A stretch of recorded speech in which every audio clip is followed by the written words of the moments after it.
Días para todos. Que el Señor les bendiga.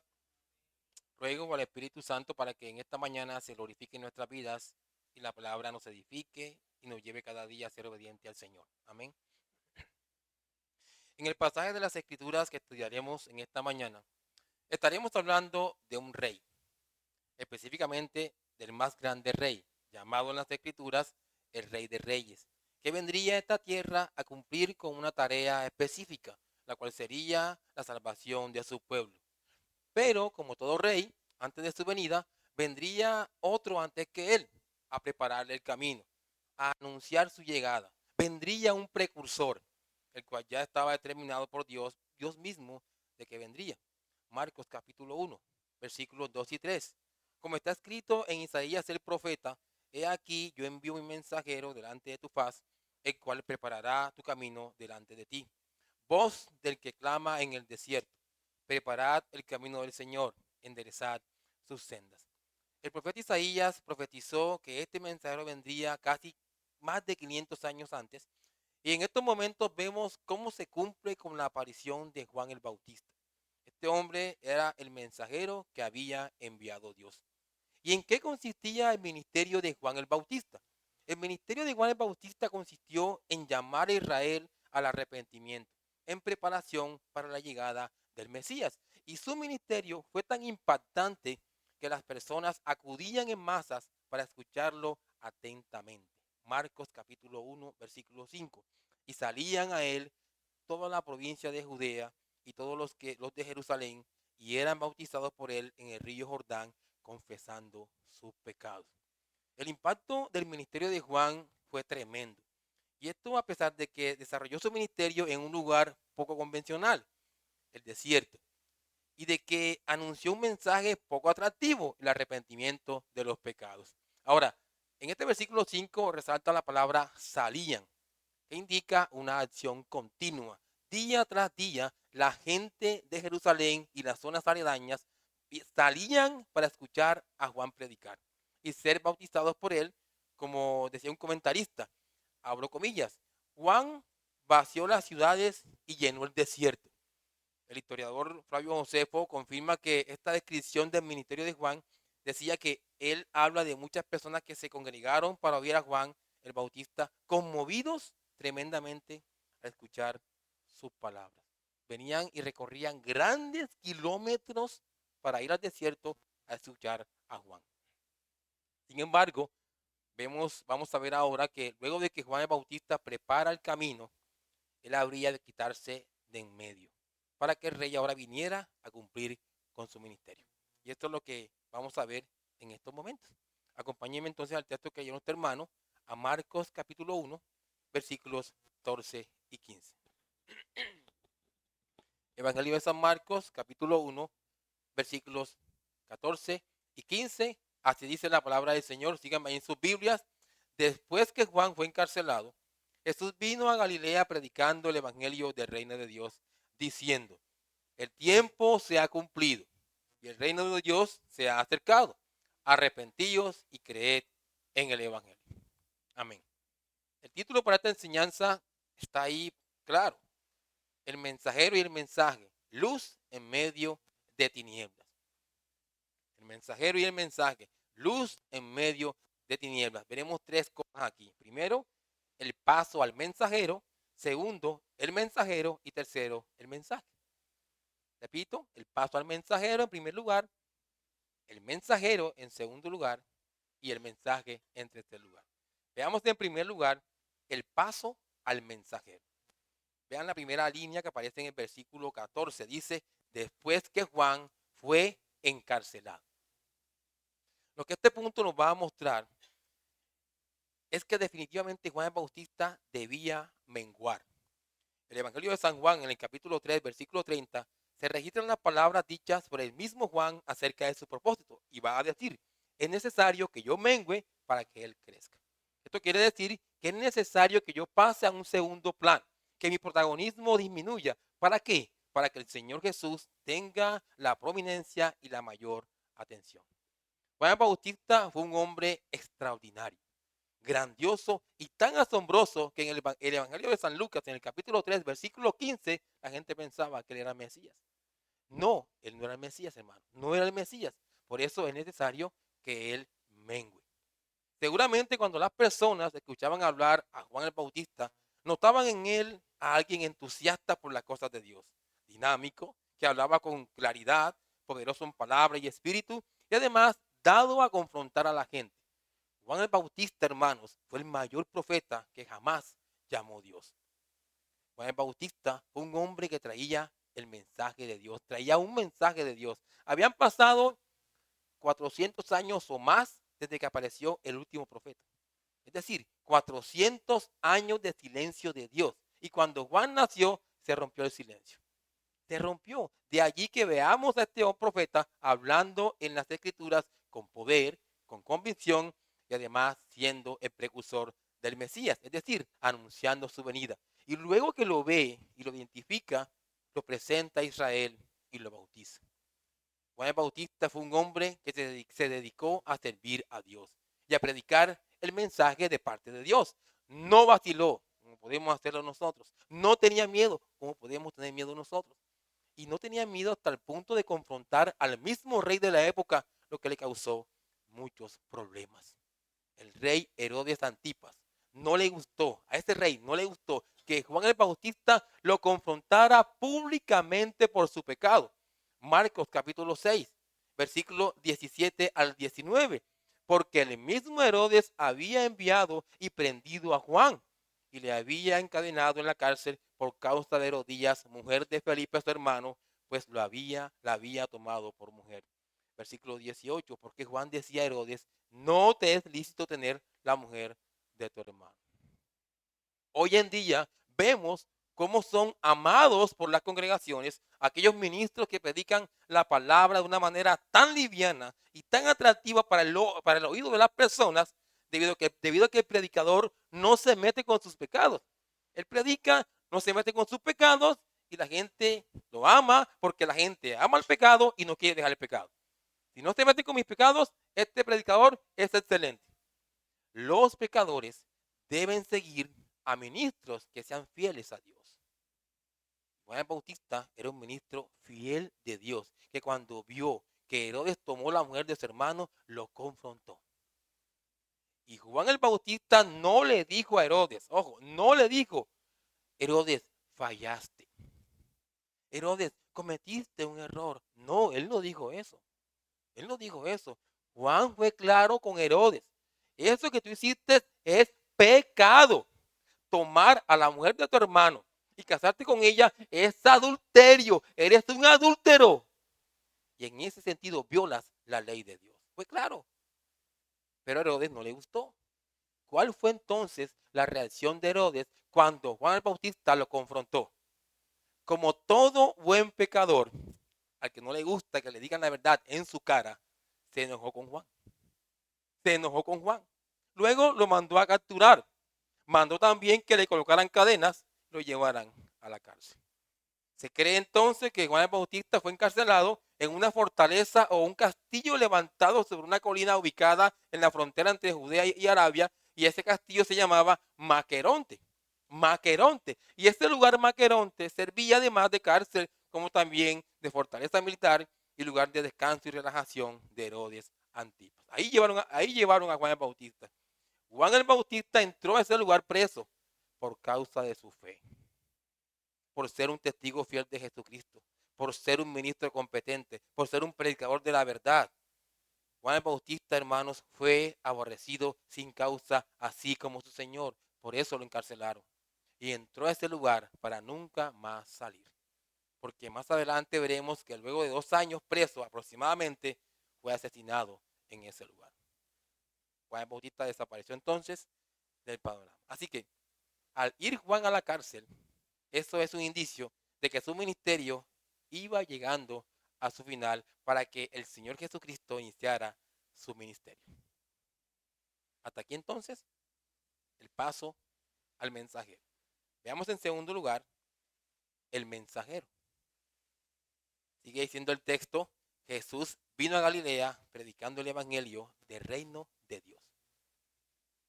Si Juan el Bautista era un hombre extraordinario, grandioso y asombroso, el Señor Jesús era el Hijo de Dios, la palabra misma encarnada, la revelación plena de Dios. Si Juan el Bautista era luz y alumbraba en el desierto, el Señor Jesús era la verdadera luz que alumbra y da vida a los hombres. Mientras que Juan el Bautista predica el mensaje del arrepentimiento, preparando así el camino para para la venida del Mesías, el Señor Jesús era el Mesías, el Cristo, el ungido de Dios. Así como lo veremos ahora en el Nuevo Testamento, es un acontecimiento que nunca antes había pasado en la historia del Antiguo Testamento. Nunca antes había pasado esto. Esto que va a pasar ahora no tiene precedentes en la historia. Y era que Dios ya no iba a hablar a través de los profetas como lo había hecho antes. Ya no iba a hacerlo así, sino que ahora nos va a hablar a través de su Hijo. Es decir, Dios va a pronunciar el mensaje de salvación mediante su Hijo Jesús. Este nombre Jesús significa el Salvador de los pecados de su pueblo. Ahora, la Biblia nos enseña en Primera de Pedro capítulo 1, versículo 11, y esto es importante. Primera de Pedro capítulo 1, versículo 11, que todos los profetas del Antiguo Testamento predicaron el mensaje de parte de Dios en el Espíritu de Cristo. E igualmente vemos también como los apóstoles en el Nuevo Testamento y cada creyente que sigue después de ellos y que predican fielmente la palabra de Dios, lo hacen en el Espíritu de Cristo. En estos momentos es Cristo mismo. Vean la importancia de este acontecimiento. Ya no se va a hablar de alguien que predica en el Espíritu de Cristo, sino que es Cristo mismo aquí. Jesús mismo es quien va a traer el mensaje de parte de Dios. Y dice el texto que vino a Galilea. En los tiempos del Señor, el territorio de Palestina estaba compuesto por tres regiones. Tres regiones. Galilea, que quedaba hacia el norte, Judea, que quedaba hacia el sur, y Samaria, que estaba en medio de las dos. Ahora, Judea era considerada como el centro religioso. ¿Por qué? Porque ahí estaba el templo de Jerusalén. Y a ese lugar venía mucha gente de muchas partes a adorar y a glorificar a Dios. Los samaritanos, que es el otro de la otra región, no reconocían a Judea como centro religioso, ya que ellos tenían su templo en el monte Gerizim y además se odiaban con los judíos. Y los galileos se habían mezclado con personas extranjeras, es decir, no con no judíos, lo que llevó a que con el paso del tiempo hubiera más extranjeros que judíos allí. Y debido a esto, los galileos eran considerados por los judíos como una región de incrédulos, hasta el punto que le llamaban Galilea de los gentiles. Ahora, el Señor Jesús se encontraba ministrando en Judea. Él estaba en Judea, mientras que Juan el Bautista lo hacía en Galilea. Mientras que el Señor hacía su servicio en Judea, Juan el Bautista estaba en el otro extremo, también sirviendo al Señor en Galilea. Ahora, cuando el Señor se entera que Juan fue encarcelado, sale inmediatamente de Judea a Galilea, pasando por Samaria, recorriendo a pie aproximadamente más de 150 kilómetros, lo que le llevó más o menos 2 o 3 días para llegar de Judea a Galilea. Y luego que llega, comienza con gran poder, ahora sí, su ministerio. No importa, no importa que los judíos religiosos dijeran de Galilea lo que ellos quisieran, que esa gente allí gentil, no importa, que eran paganos, no importa, no importa. Él no empezó en Judea, donde la religión hipócrita de ellos estaba manchada de corrupción. El Señor no empezó en esta región de Judea. Puro religioso corrupto era lo que había ahí. Apóstatas era lo que había ahí. Él empezó en Galilea. En Galilea. Y fue desde allí que el Señor abrió su boca para proclamar el evangelio del reino de Dios. Ahora, la expresión el evangelio del reino de Dios lleva consigo varios aspectos. En primer lugar, da la idea de un pronunciamiento real. Ha llegado el rey y su reino. Y en segundo lugar, se refiere a la verdad que viene de parte de Dios mismo para el mundo. ¿Y en qué sentido es esto? ¿Y en qué sentido es la verdad de Dios que viene de Dios mismo para el mundo? En el sentido de que se proclama una buena noticia de parte del Señor Jesús. El pecador que está enemistado con Dios, apartado de él por causa de sus pecados y que además merece el juicio eterno, puede solucionar su problema. hay salvación de los pecados y del juicio eterno solo por medio de Jesucristo. Dice Hechos 4:12, y en ningún otro hay salvación, porque no hay otro nombre bajo el cielo dado a los hombres en quien podamos ser salvos. Y Romanos en el capítulo 1, versículo 1 dice Romanos 1:1, Pablo, siervo de Jesucristo, llamado a ser apóstol, apartado para el evangelio de Dios.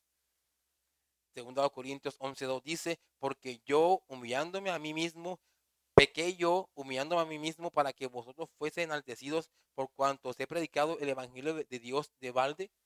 Primera Tesalonicenses 2:2 dice, pues habiendo antes padecido y sido ultrajados en Filipos, como sabéis, tuvimos de nuevo en nuestro Dios para anunciaros el evangelio de Dios en medio de gran oposición. Todos apuntan a lo mismo. Todos apuntan a lo mismo, a la solución del problema solamente en Jesucristo. Primera de Pedro 4:17, porque es tiempo de que el juicio comience por la casa de Dios. Y si primero comienza por nosotros, ¿cuál será el fin de aquellos que no obedecen al evangelio de Dios? Ese es el mismo punto. Hay un Salvador y cuando hablamos de evangelio de Dios, estamos hablando del Salvador que viene de parte de Dios para solucionar el problema del pecado de los hombres. Es común y debe ser común porque el evangelio del reino de Dios es el evangelio que se anuncia a los pecadores en el Nuevo Testamento. Es común. Y de allí en adelante es el mensaje que todo creyente fiel predica hoy en día. Es común ese mensaje que el creyente debe llevar. Así como se predicó, se está predicando, va a predicar el Señor ahora. Es el mensaje que siempre los creyentes deben predicar. Ahora, una vez proclamado el evangelio del reino de Dios por parte del Señor Jesús, veamos ahora, hay un reino, vino el rey Jesús, fue anunciado por Juan el Bautista, pero ¿qué se requiere? Y esto es importante, ¿qué se requiere ahora que habla de un reino y que habla de Jesucristo como el Salvador y que nos lleva a este reino? ¿Qué se requiere? ¿Cuáles son las condiciones que se requieren para que una persona haga parte del reino de Dios? ¿Cuáles son las condiciones? Vamos al punto 3, el mensaje. El mensaje. Y en el mensaje veremos entonces todos nosotros cuáles son las condiciones que se requieren para que alguien venga al reino de Dios. Ahora, después de 400 años de espera, donde las personas seguramente pensaban que Dios había abandonado este mundo, no había profetas, no había mensaje, no había revelación, sino un preocupante e inquietante silencio de parte de Dios. Después de esto, la espera llegó a su fin. Y fue el mismo Señor Jesús, el Dios encarnado, quien haría el anuncio definitivo. Dice él, el tiempo se ha cumplido. Este es un momento crucial en la historia de la salvación. Es un momento supremamente importante y así lo determina la palabra tiempo que aparece ahí. La palabra tiempo aquí no es cronos, no se refiere al tiempo del reloj o del calendario. La palabra utilizada aquí por el Señor para tiempo es kairos y se refiere a un momento fijo en la historia para que un acontecimiento ocurra. Es una temporada de tiempo preestablecida divinamente ordenada. Había llegado el tiempo apropiado, favorable para el cumplimiento de las promesas redentoras de Dios y para la predicación del evangelio. Esto mismo lo dio a entender el apóstol Pablo, Gálatas capítulo 4, versículo 4. Pero cuando vino el cumplimiento del tiempo, del kairos, Dios envió a su Hijo, nacido de mujer, nacido bajo la ley. Efesios 1:10, de reunir todas las cosas en Cristo en la dispensación del cumplimiento de los tiempos, así de las que están en los cielos como las que están en la tierra. El Señor mismo está dejando claro que había llegado la hora para doblegar a Satanás y también para destruir el pecado y sus consecuencias en el pueblo de Dios. Por eso va a continuar diciendo, y el reino de Dios se ha acercado. Qué buena noticia. El reino de Dios está acercado. Esta expresión indica la inauguración del reino de Dios en la tierra. El rey ha llegado y donde quiera que está el rey, su reino está presente. Ahora, cada vez que vemos en las escrituras que aparece la palabra reino, reino de Dios, al igual que reino de los cielos, como dice Mateo, están indicando la misma idea. Es decir, el reinado de Dios comenzaría a sentirse en los corazones y vida de las personas de una manera única y gloriosa. Dice el comentarista William Hendrickson, hay grandes bendiciones preparadas para aquellos que por la soberana gracia confiesan y abandonan sus pecados para empezar a vivir para la gloria de Dios. Y hay que entender que el reino de Dios que está proclamando aquí el Señor Jesús no es un reino físico. No es un reino físico que podamos palpar, que podamos ver, como lo veían los judíos en el siglo I. Los judíos asociaban el reino de Dios casi exclusivamente con un reino terrenal que conquistaría a quien los oprimiera en aquel tiempo, en este caso los judíos. Esto explica entonces por qué muchos israelitas de aquella época no reconocieron a Jesús como el Mesías que inauguró el reino. Ellos pensaban que era algo físico. Ellos pensaban esto, hermanos. Ahora, el reino de los cielos no es físico. No es físico. El reino de los cielos es espiritual. Y me refiero a espiritual al hecho de que Dios, que es el rey, viniendo a morar en el corazón de los hombres. Ahora Dios los gobierna. Dios dirige sus pasos, lo cual se hace notorio en una vida de obediencia a Él. Es una vida entonces para la gloria de Dios. ¿Cómo se hace notorio que yo hago parte del reino de Dios? Siendo obediente a Dios. Mateo capítulo 5, versículo 3. Bienaventurados los pobres en espíritu, porque de ellos es el reino de los cielos. Igual, reino de Dios. Pobre en espíritu. Una de las características de aquellos que hacen parte del reino de Dios es que son pobres en espíritu. Mateo capítulo 12, versículo 28. Pero si yo, por el Espíritu de Dios, echo fuera a los demonios, ciertamente ha llegado a vosotros el reino de Dios. Aquí vemos entonces como el Rey Jesús estaba en medio de estas personas y que había venido a destruir el reino de Satanás y su obra. Ese es el reino. Y noten que en estos dos pasajes de las Escrituras que tomamos nos hace referencia al reino de Dios en un tiempo presente. El reino de Dios, pobres en espíritu, ha llegado el reino de Dios a vosotros en un tiempo presente. Sin embargo, también vemos en las Escrituras que la palabra reino de Dios también se utiliza en tiempo futuro, que quiere decir que el reino de Dios trasciende hasta la eternidad. Si tú una vez llegas al reino de Dios, ahí estarás hasta la eternidad. Mateo capítulo 25, versículo 34. Entonces el rey dirá a los de su derecha, venid, bendito de mi Padre, heredad el reino preparado para vosotros desde la fundación del mundo. Y en Mateo 26, versículo 29 dice, y os digo que desde ahora no beberé más de este fruto de la vid hasta aquel día en que lo beba de nuevo con vosotros en el reino de mi Padre. Esto está mostrando entonces la realidad de un reino eterno. La presencia de Dios mismo en la eternidad con los suyos. Y esto le espera entonces a aquellas personas que hacen parte del reino de Dios.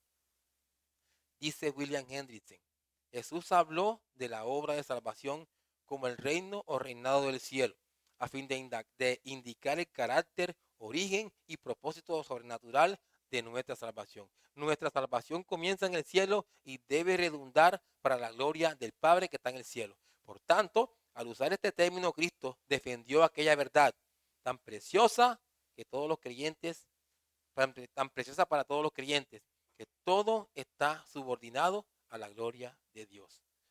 Todos aquellos que hacen parte del reino de Dios deben vivir con un solo propósito, hacerlo todo para la gloria de Dios.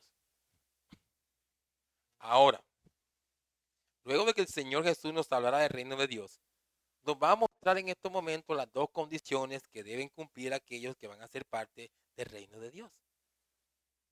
Arrepentíos y creed en el Evangelio. Las dos condiciones que debe cumplir cada ser humano de esta tierra para ser parte del reino de Dios, de un reino que es futuro y que trasciende a la eternidad. Dos cosas, arrepentíos y creed en el Evangelio. Desde los tiempos del Señor hasta nuestros días, los tiempos van de mal en peor. Eso lo sabemos. El mundo siempre se ha deleitado en las fiestas, en el embriagarse, en darle rienda suelta a la carne, en la mentira, en la hipocresía. Lo que quiere decir que desde los tiempos del Señor vemos a las personas cómodas con su pecado. Cómodas con su pecado. Y lo menos que queremos es escuchar cuando un religioso viene a predicarnos la palabra es que nos hable de pecado. No queremos escuchar que nos hablen de pecado. Aún le hablas al creyente de pecado y está que te pega. No quiere que estés con él. Las personas nunca han querido cambiar su estilo de vida pecaminoso en el que viven. Nunca lo han querido cambiar.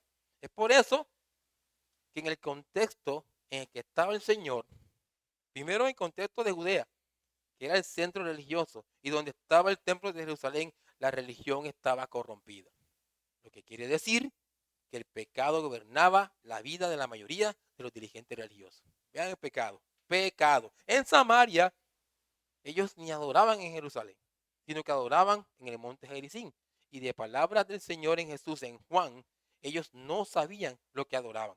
Lo que nos muestran también al pecado gobernando en estas personas. ¿Ven el problema? El problema es el pecado.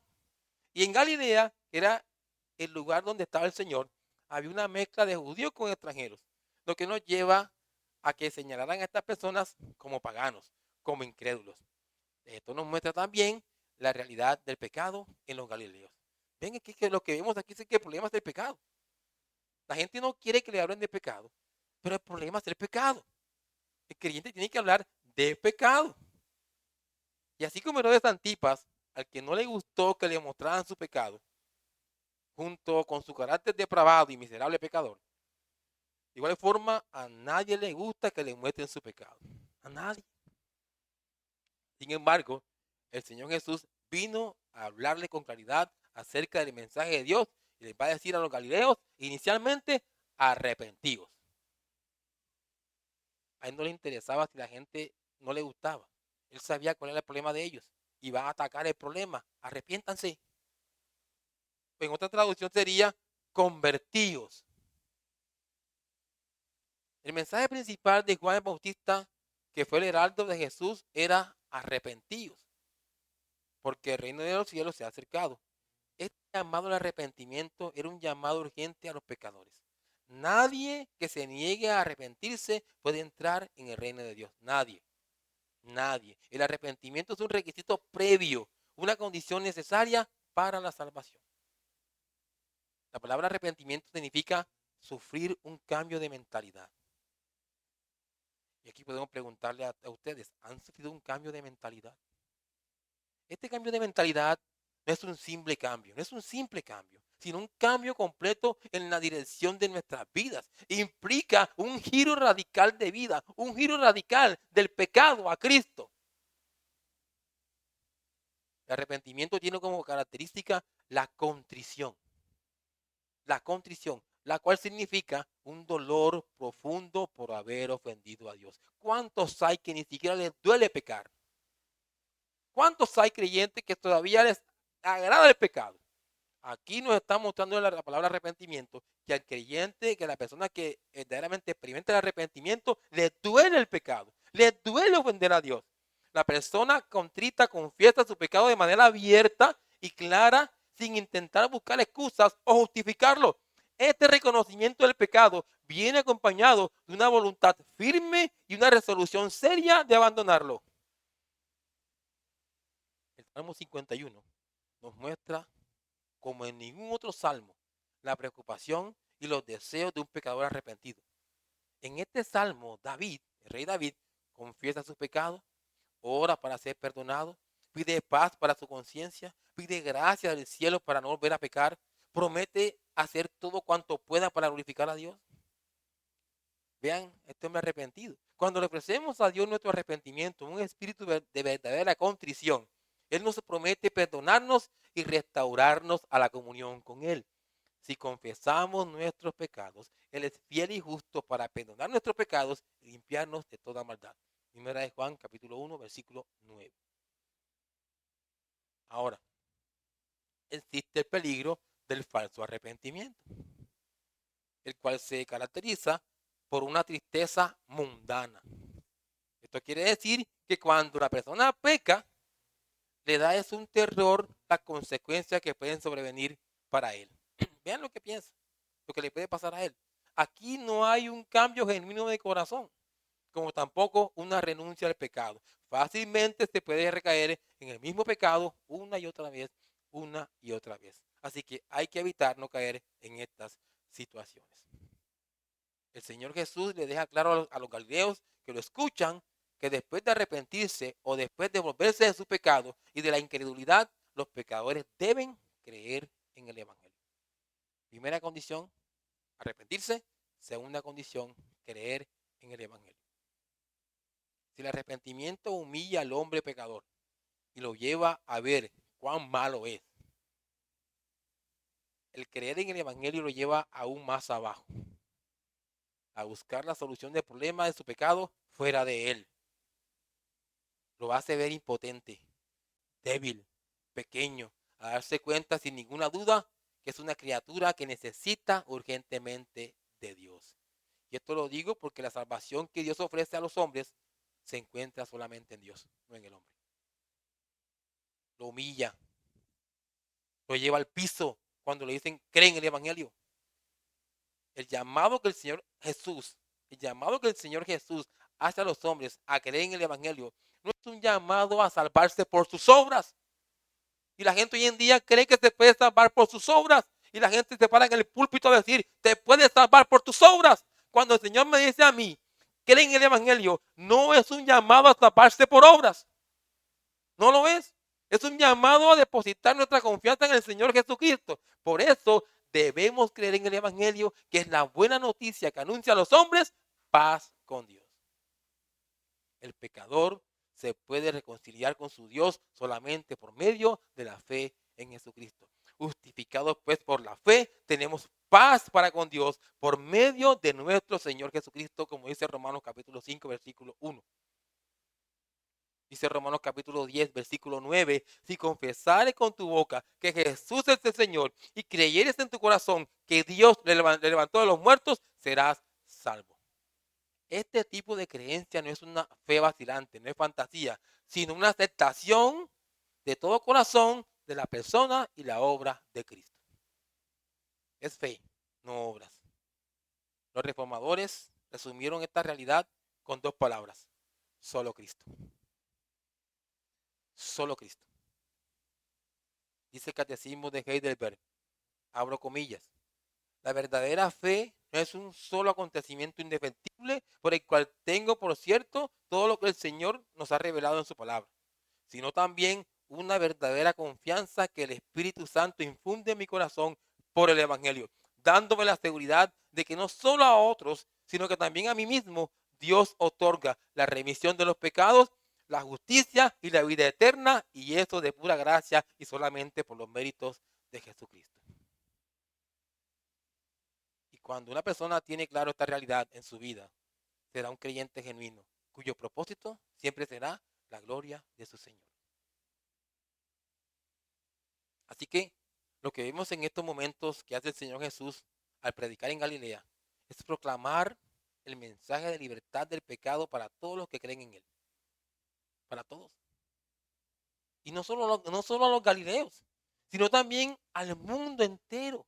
Se le ha hecho una invitación para entrar al reino de Dios por parte del Rey mismo. Hermanos, ¿y a quién sino a Él? Voy a concluir aquí. ¿Y a quién sino a Él? Debemos amar y debemos obedecer. Y esto lo digo, creyente, para que mires al Señor Jesús. Mira a Cristo, el Salvador de su pueblo, viniendo a esta tierra a inaugurar el reino de Dios, sufriendo, muriendo, resucitando, subiendo a los cielos a la diestra del Padre, con la certeza de que pronto vendrá por ti, creyente, a llevarte a las moradas eternas. Por eso te digo, no desmayes, no desmayes, no te rindas, no te rindas. Camina a paso firme y seguro, porque ya el Rey venció. Gloria a Cristo. Vamos a aplicar la enseñanza. Hacemos una invitación al incrédulo y terminamos. La primera aplicación que traigo para ti creyente hoy tiene que ver con el encarcelamiento de Juan el Bautista.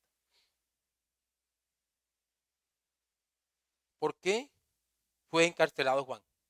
¿Por qué? En el contexto donde estaba Juan el Bautista, los líderes religiosos judíos habían permitido que el pecado de Herodes del adulterio, ellos permitieron este pecado. No dijeron nada, no lo cuestionaron. Lo vieron en su adulterio y no le dijeron nada. Y eran religiosos y conocían la palabra de Dios, pero no le dijeron nada. Pero Juan el Bautista lo enfrentó cara a cara y le dijo que era pecado y por eso fue encarcelado. Lo enfrentó, confrontó el pecado. Este hombre de Dios no cayó ante el pecado. La pregunta que quiero hacer es, ¿tú callas ante el pecado? ¿Tú callas ante el pecado? ¿Ante el pecado? ¿Tú ves el pecado y lo confrontas? Muchas veces vemos en la iglesia cómo el resentimiento entre hermanos crece y crece. Vemos también cómo el chisme crece y crece. Vemos también entonces cómo los cristianos nos están volviendo más y más mentirosos. Escuchamos cómo es pisoteado el buen nombre de un hermano u otra persona y callamos. ¿Quién confronta estas cosas? ¿Dónde está el creyente valiente que se levanta ante esto y se opone a ellas, confrontando y no dejando que el pecado gane lugar en la iglesia? ¿Dónde está el creyente que se levanta? Escucha al chismoso y lo para, al difamador y lo para, al mentiroso y lo para. ¿Dónde está el creyente que hace eso? Dejemos de ser patrocinadores del pecado. Dejemos de callar ante el pecado y comencemos de una vez por todas a procurar la purificación del cuerpo de Cristo, que es la iglesia. Cuando veas el pecado creyente, no calles. No importa quién lo cometa. No importa quién lo cometa. Así como el Señor lo odia al pecado, tú ódialo. Así como el Señor Jesús lo rechaza, tú recházalo. Y así como Él lo confronta, confróntalo. Así que te digo, creyente, no calles ante el pecado.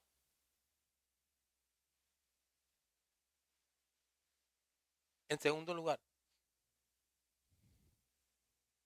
creyente, tú estás llamado a predicar el mensaje del reino de Dios, tal y cual como lo predicó el Señor Jesús. Yo he sido testigo de cómo personas que se hacen llamar creyentes amañan el mensaje. Van con un mensaje livianito, procurando no ofender a nadie. Creyente, no amañes el mensaje. No vayas con un mensaje livianito, procurando no ofender a nadie. No. Hay una realidad en el hombre caído que tú debes hacer evidente cuando predicas la palabra. ¿Cuál es la realidad de ese hombre que está ahí incrédulo, que necesita de Dios? El pecado que lo esclaviza y por lo cual vive apartado de Dios, sin querer ni poder buscarlo. Y ante esta realidad le espera la condenación, a menos que se arrepienta y crea en el Evangelio. Eso es lo que pasa con el incrédulo. Si el problema es el pecado, ¿por qué te metes por otra parte? Dale la mala noticia acerca de su pecado, pero también la buena noticia acerca del Evangelio y cómo por medio de la fe en Cristo hay perdón de pecados y salvación eterna. Ahora, ahora creyente, te pregunto a ti que estás llamado a proclamar fielmente el mensaje del reino de Dios. Tú estás llamado a decirle al incrédulo o a proclamar allá afuera a las otras personas, arrepiéntete y cree. Tú estás llamado a hacer eso. Tú debes hacer eso. Debes estar haciendo eso. Hay una gran comisión, la cual tú debes estar haciendo. Ahora, tú que estás llamado a predicar el mensaje del arrepentimiento y la fe, te pregunto a ti, ¿tú te has arrepentido y has creído en el Evangelio? ¿Tú te has arrepentido y has creído en el Evangelio? ¿Odias al pecado? ¿Lo has dejado atrás? ¿Amas a Cristo? ¿Por qué digo esto, hermano? ¿Por qué digo esto? Lo digo porque hay muchas personas que se hacen llamar creyentes y no son más que personas duras como una piedra que no quieren dejar su pecado. No cambian, las cosas de Dios no son lo suyo, pero cuando se trata de hacer lo malo, obtienen medallas de oro. ¿Por qué? Porque es lo mejor que saben hacer. Y no confiesan su pecado porque no lo quieren dejar. Se hacen llamar creyentes, pero son esclavos del pecado. Es mi deber aquí, parado como ministro de Dios, decirte hoy, o a aquellos que son así, es mi deber decirle a aquellas personas que son así, que ustedes no hacen parte del reino de Dios. No hacen parte del reino de Dios. Pero tú eres de aquellos que constantemente mortificas el pecado, disiernes el pecado a diario, y aunque peques, te duele ofender a Dios y lloras por ese pecado y lo confiesas de corazón ante tu Señor y te levantas nuevamente a proseguir tu camino puesto los ojos en Jesús, ciertamente el reino de Dios ha venido a tu vida. Así que la idea de este punto que les dije no es perfección. La idea de este punto es que vivimos lo que predicamos a pesar de nuestra imperfección. Repito, la idea de este punto no es perfección. La idea de este punto es que vivimos lo que predicamos a pesar de nuestra imperfección y del pecado que aún mora en nosotros. Es así como tú debes vivir, creyente, viviendo lo que predicas.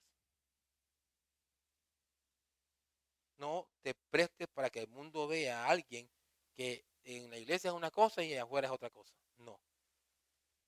Si tú predicas el mensaje del arrepentimiento y la fe, tú eres un hombre que se arrepiente día tras día y tiene fe en Cristo. Y lo demuestra a través de obras de justicia que honran y glorifican su nombre. Así que vive lo que predicas. Finalmente, hacemos una invitación a aquellas personas que están sin Cristo. Para las personas que en estos momentos nos acompañan aquí en estos momentos y no son creyentes, les digo que así como los galileos que escuchaban al Señor, se les había presentado la oportunidad de escuchar el mensaje del reino de Dios de parte del Señor Jesús, el cual los llamaba al arrepentimiento y a la fe. De igual manera, a ustedes se les ha abierto una ventana de oportunidad hoy mismo. Puede que el próximo domingo no vengas. Puede que el salir te mueras. Este es el tiempo. Esta es una oportunidad que tienes hoy. Por eso la palabra kairos. Por eso Pablo dice en Efesios, aprovechando el tiempo. Se ha abierto una ventana de oportunidad para ti creyente en estos momentos. Repito, pueda que no vengas el próximo domingo, pueda que vayas a escuchar mentira a otro lugar, pueda que te mueras, no sé lo que puede pasar. Pero hoy se está viendo una puerta de oportunidad para ti. Y les digo a ustedes que son enemigos de Dios por causa de sus pecados y que van camino a la condenación eterna, que se arrepientan y creen en el Evangelio. Es sencillo el mensaje. Arrepiéntanse y crean. Esto significa que debes volverte de tu pecado a Dios y depositar tu confianza en el Señor Jesucristo. Solamente, solamente. Así vas a solucionar el problema con Dios y luego que lo soluciones, cuando te arrepientas y creas, vendrás a ser parte de su reino. Bendiciones, mis hermanos. Vamos a orar. Amado Señor, te damos gracias en estos momentos. Gracias por concedernos esta oportunidad hoy de poder estar aquí escuchando tu palabra. Eso es una palabra que cae para principalmente para el predicador y para cada uno de nosotros, Señor. Todos estamos necesitados de ti, necesitados de arrepentirnos, necesitados de creer y de vivir para tu gloria, Padre bueno. Ruego para que esta palabra tuya hoy haya hecho un efecto poderoso y glorioso en el corazón de cada uno de nosotros que estamos aquí. Para que de esa forma, Señor, nos levantemos siempre como fieles servidores que viven lo que anuncian. Gracias, Dios. Alabado y exaltado sea por siempre tu nombre. Todo esto te lo rogamos en Cristo Jesús. Amén. Bendiciones, hermano.